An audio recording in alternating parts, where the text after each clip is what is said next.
the right message. If anything gets you misunderstand, please feel free to stop me, and I try my best to explain.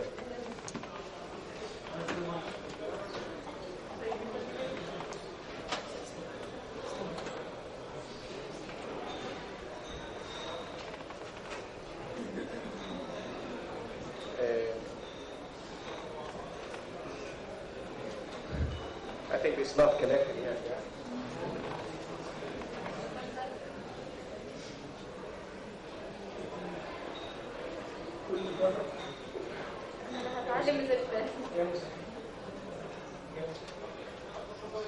Okay, the floor is yours.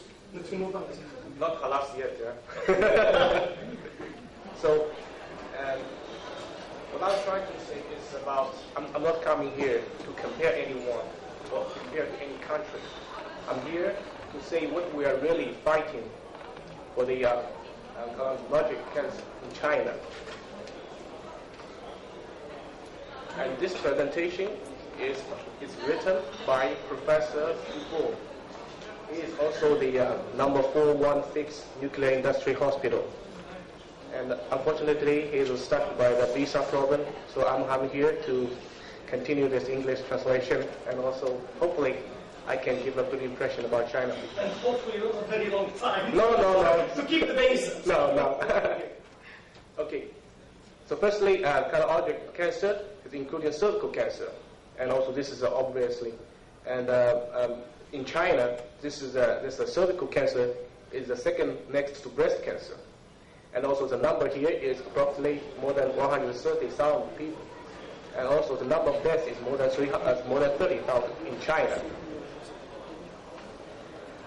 Here are statistics data from China, MOH. In general speaking, the treatment of cervical cancer is divided by three solutions: surgery, chemotherapy, and the radiotherapy. And the surgery is usually being organized during the operation since for stage 1 to stage 2A, and also the chemotherapy as well. What I'm trying to say here is highlights the radiotherapy, for particularly how we do in China. This is a machine with a model GZP3. It's a cobalt 60. This cobalt 60 source HDR, high dosage brachytherapy. As you see in the picture here, we have 3 channels, and one is driven by the step motor. The others are fixed treatment, and in total 5 degrees. Here are the applicators. What we usually commonly use, but it's only show a small part of them, because in total these applicators is huge box. The vaginal cylinder and the ovoid shape and tendon applicator are the 3 major applicators I will try to explain today. The characteristics of the machine, we say, is simple, easy to repair, very practical, and also cost effective. I can say it's Chinese price, but we hope we also find like this clinical performance is really reaching world standard. How we do for the radiotherapy for the cervical cancer? Firstly, we need an external beam radiation, and after that, we need 2 major applicators: tendon and ovoid. I will show you how to operate, and according to the application of these applicators, it will have different shape from dosage distribution. I'll show some pictures here. And also we do the recommended application in our department, and usually after 46 to 50 degrees EBI, the external brachytherapy for the pelvis, they were specified by 0.8. And also the contribution dose will be displayed in next slide. By the way, I would like to highlight that this is a common treatment solution we usually give: 500 to 600 degree per week, usually 2 times, and continued by 3 weeks. This is a prescription dose. based on the point A prescription and also Manchester system. The point A here, and here is the dosage distribution simulations according to our applicators. This is called orbit and this is called tendon. And that's the location for the orbit and tendon.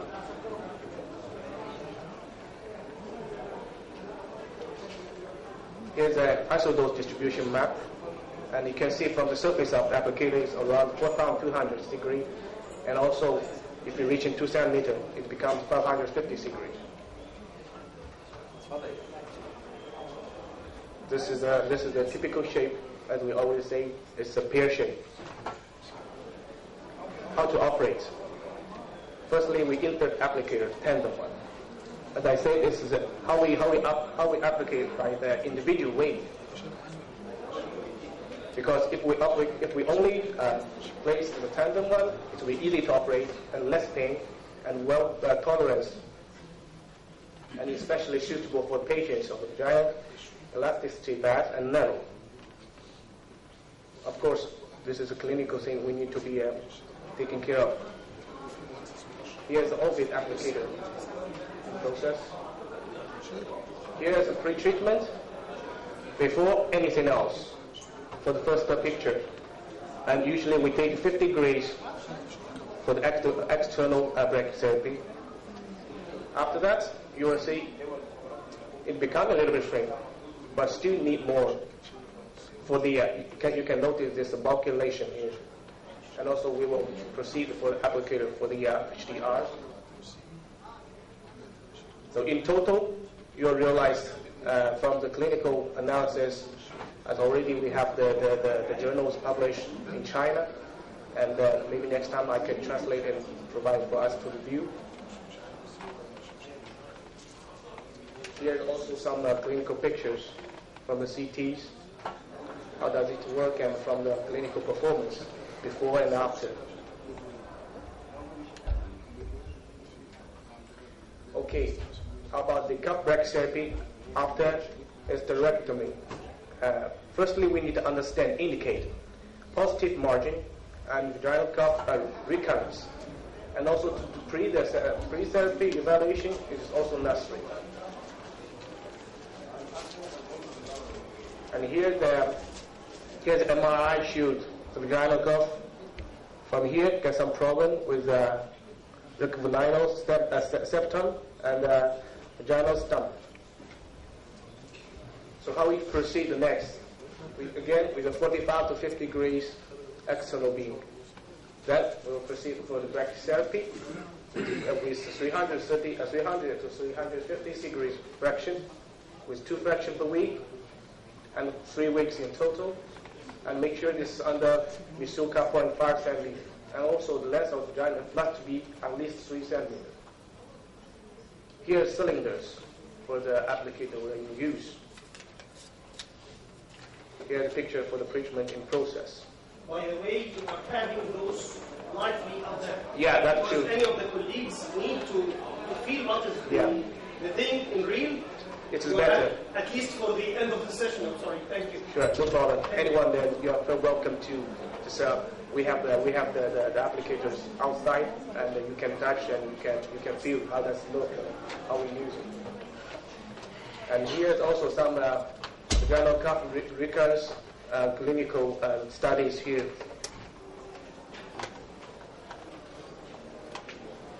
Here for the endometrial carcinoma application conditions, particularly if the patient is not suitable for surgery, and also we can select the radiation therapy, and after the external radiation, after loading is used for the boosting, as we already explained. Here is detected depths of the uterine cavity. I mean, this is a process how we process this case. Then decide D-well position and optimization, and this is already been explained by many doctors from the previous presentations. The most important thing, you will see this peer, this is shaped peer, isodose distribution is here. And now we're going to say this is for the MPC treatment. As I say, we also have another applicator, particularly for the MPC. And the most important thing, because I need to go quickly, at this stage I want to say what is the improvement about nowadays our TPS, nowadays of our 3D HDR. One is the TPS. And the TPS want to do the same like any other external radiotherapies. We need to find, contouring the DTV, CTV, and organ at risk at the CT field. And this one is, we have two types of the applicators. One is the stainless style. The other one is non-metal material. It's made of glass fabric and PEK, which can be used in the CT and MRI. The other improvement, what we have now, we can also make a smaller scopal source with a 1 millimeter diameter and 3.5 millimeter length. This is a solution available also for the breast, lung, prostate, and the treatment. This is the last thing that I would like to highlight. When we do the image-guided brachytherapy, what is the most important thing? I think the positioning is also very key. So we designed this completely carbon fiber-made brachytherapy trolleys. And how we use this? We'll keep it beside the CT, and also this patient, two of the leg will be holding right here. And after the CT scan, they can smoothly slide from the CT coach to the trolley and push for the treatment. And by the way, we also have the experience with the ultrasound positioning, and also the CT and MRI, and of course the X-ray, which is a bit of old-fashioned. To follow up the complication, the cervical shrinking, the vaginal narrow, enhancing, this is usually happen, but the prevention insists the vaginal bulge and also vaginal extension. And also, some of the issues that happen is radiation coding. Its enteritis occurs approximately around 10%, and the other cystitis around probably happen also less than 10%. That this is the clinical performance we have, and that's the way we do